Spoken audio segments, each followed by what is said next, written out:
when health is absent. Wisdom cannot reveal itself. Art cannot manifest. Strength cannot fight. Wealth becomes useless, and intelligence cannot be applied. FBSN presents The Health Wave. Maximum information for making wise health and lifestyle decisions.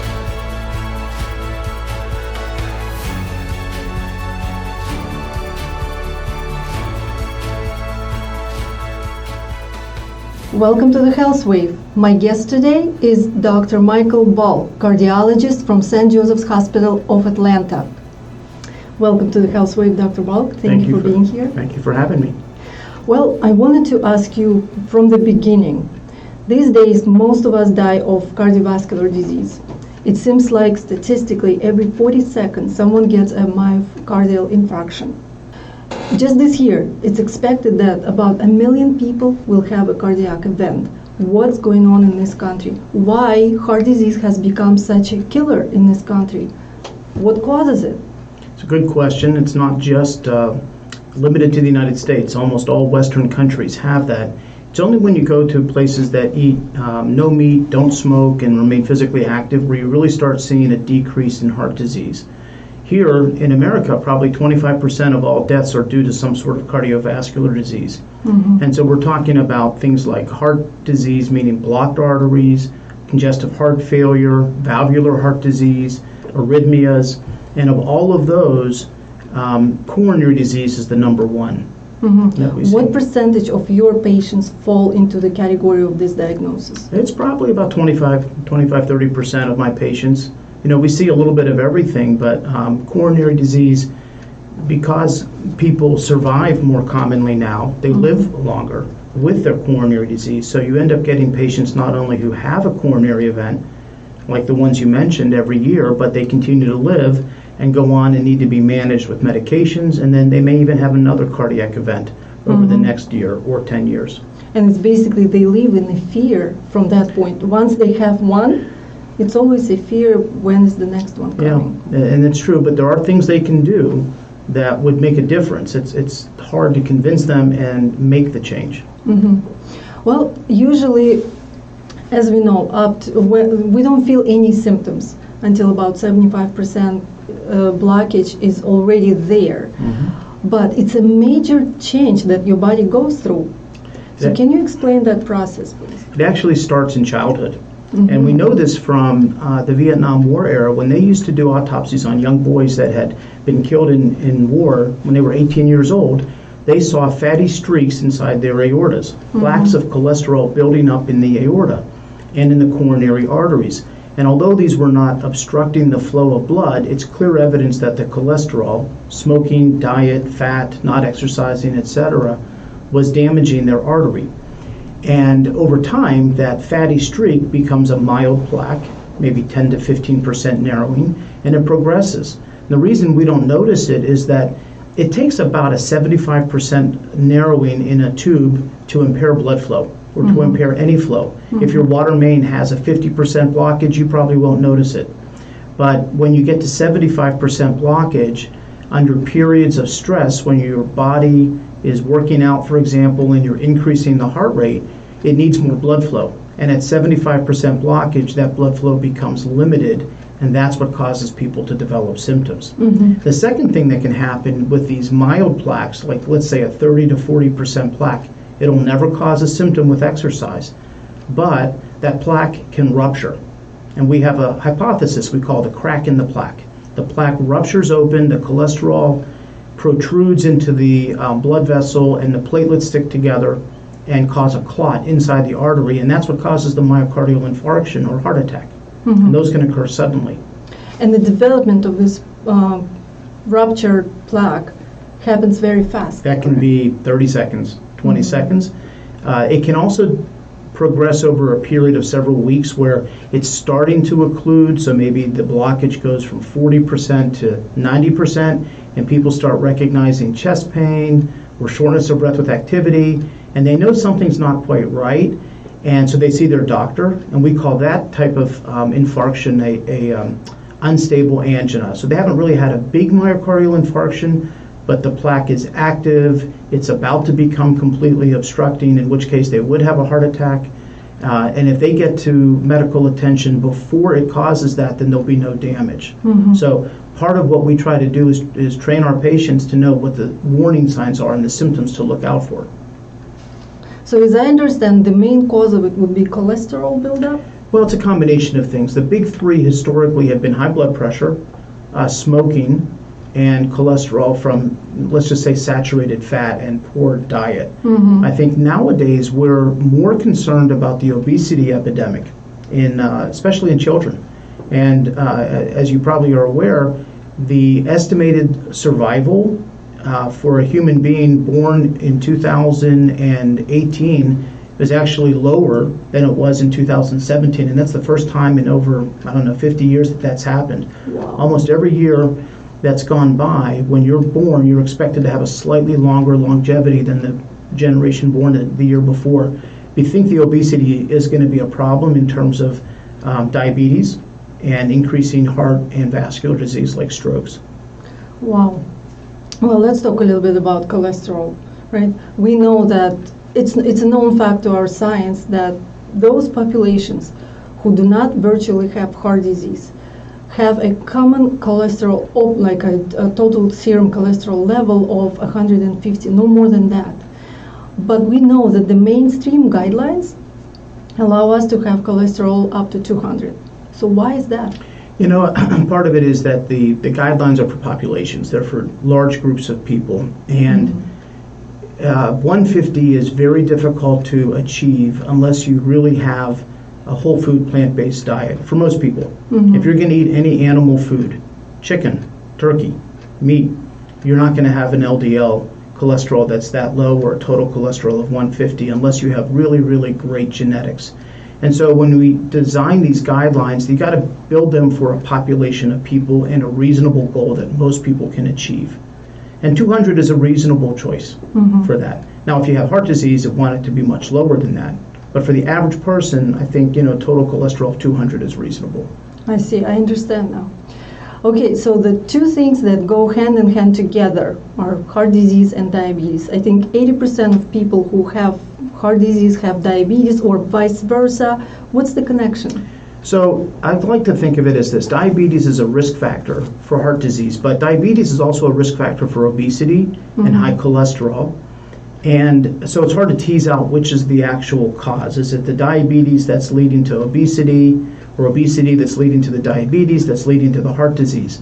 But more importantly, we know that the sugar itself, an elevated glucose level, directly damages the blood vessels. It causes direct damage to the blood vessel and increased inflammation.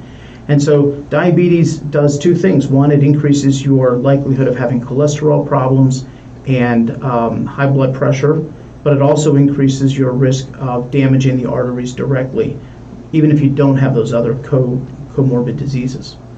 Well, I'm a little confused. What damages the blood vessels more, sugar itself or insulin? I think you would say the sugar itself is probably the damaging thing. And we sort of know this, that when people have surgery, open heart surgery, appendectomy, gallbladder, if their sugars are elevated, they have a much worse outcome for a lot of different reasons, including their white cells don't work as well, so they have a higher risk of infection. Their sternal wounds don't heal. Lots more complications in people with sugars out of control. And in fact, today, we won't do an open heart operation on somebody with a sugar over 200. Wow. We will keep them in the hospital and get it under control because they do much better. So I think it's probably the sugar that's doing it. Everyone knows Dr. Caldwell Esselstyn, at least people who watch our program, because we've talked about him many, many times. And I know you do too. According to Dr. Esselstyn, heart disease is a solely foodborne disease. So it would just make sense to use, to reinforce dietary changes as the main treatment course. But unfortunately, this is not the case here. You go to the doctor, you get medications and surgery prescribed, and it seems like the importance of healthy food is not emphasized enough.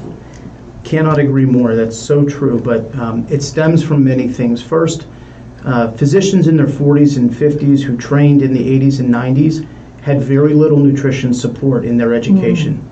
Number two, the truth is in America in particular, we're paid to do things. We're paid to do procedures. So like anybody who wants to make a living, we're paid to do things, and that's what drives us. And so we're not paid to spend time counseling. Now the truth is Dr. Esselstyn is right, that you can reverse heart disease, you can treat heart disease, you can do many things better than an angioplasty can do by changing your diet. And it takes a lot of work and a lot of dietary changes, but it does make a difference. So would you say that doctors may think that patients may not be willing to do that, or? I think it's a combination of the motivation to take a person who's used to eating meat and potatoes and say suddenly you need to have a whole food plant-based diet. And you can't have any oil. And no, we don't want you to have fish. You can't have cheese. There's no more cheeseburgers, no more French fries. It's impossible to do for most people. There's a small subset of highly selective people who understand the data and can make the change. But, think about where you're going to go eat from a restaurant. Very difficult to find a place that could serve you that sort of food. You've got to do it all yourself, and it's expensive. So there's economic factors at play. There's social factors that, pizza, for example, can't eat pizza. So it's difficult. And number three is it takes a lot of time to sit there and spend a half an hour with a patient when you could be putting in a pacemaker or doing an angioplasty, and in reality, get paid a lot more. That's true. Yeah. But also, can you imagine, most people are so attached to their food. And just telling someone you can't have pizza anymore. Yeah, that'd be difficult. I'll tell you what, though, I think after your first heart operation, most of us would say, gosh, what can I do differently to make myself better? And their doctor is going to prescribe medications, and they think that that's great, but they don't change their diet. When in fact, Esselstyn has shown that if you change your diet, you can actually stabilize coronary disease. He has studies of patients who had a 90% blockage that went on a completely whole food, plant-based diet with no oil, and the 90% blockage goes away. And we've seen this over and over in multiple different studies. You can reverse heart disease. More importantly, it's not just the reversal of the plaque. They don't have cardiac events. They don't get heart attacks. They have a improved survival. And you can achieve this even with diets not as strict as the Esselstyn diet, like the Mediterranean diet. Yeah. But it's not as good as the Esselstyn diet. Absolutely. So you do believe that whole foods, plant-based diet is the one to go with when it gets to heart disease? Yeah, so I like to grade them. Western American diet, worst of all. Whole food, plant-based, no oil, best of all. And in between those, you move up to being a sort of a lacto-ovo vegetarian. Maybe you're a pescatarian, so you're allowed to have some fish. That's a little higher risk than a pure vegetarian. Then maybe you're going to let yourself have some oil and a little bit of chicken, but you're not going to eat red meat or processed foods. That's a little bit better. And then you get to the point where you're eating a Western diet with meat and cheese and ice cream and saturated fats, and that's the worst of all. And so if you look at the survival following a cardiac event, you're best with whole food, plant-based, no oil, no doubt. And every time you add one of these other animal products, your risk goes up. So what's the core of the whole food, plant-based diet? What are we talking about? Whole foods and plants, they're coming from plants. So, it's fruits and vegetables. And lots of fiber. Beans, for example, have a lot of protein. We don't need to eat a lot of protein. Think about cows. What do cows eat? Grass. Grass. Yeah, but they make the best tasting protein we have. You don't need to eat animal products to survive. You really don't. So what about whole grains? Whole grains are great.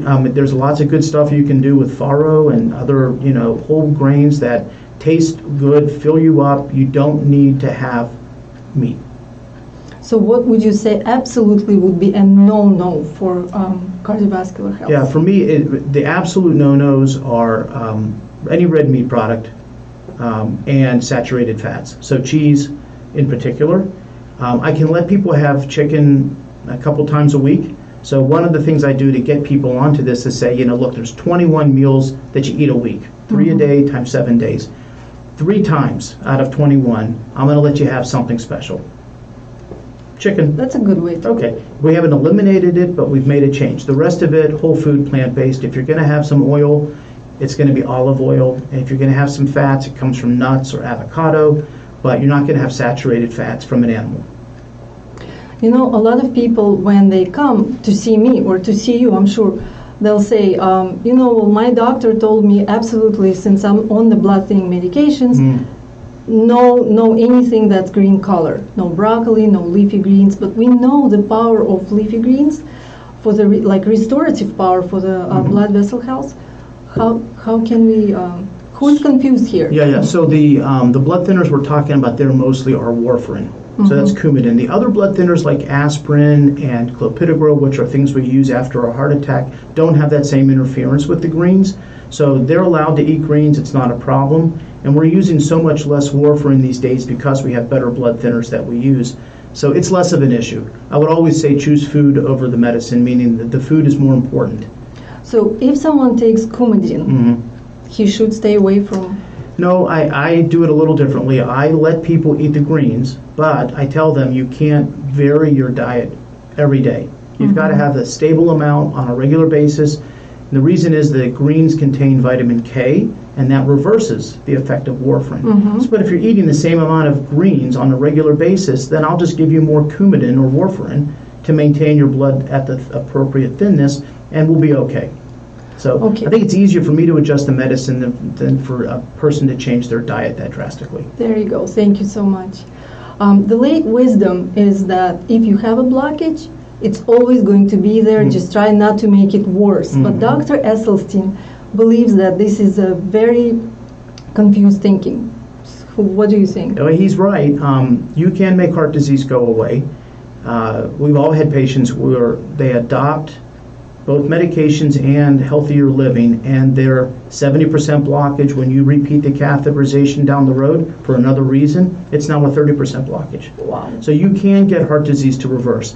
You remember, when we do heart surgery like angioplasty or bypass, most of the time we're doing it to make them feel better. There's very few times that surgery actually improves your survival. But the thing that does improve the survival is changing the diet, stopping smoking, getting active.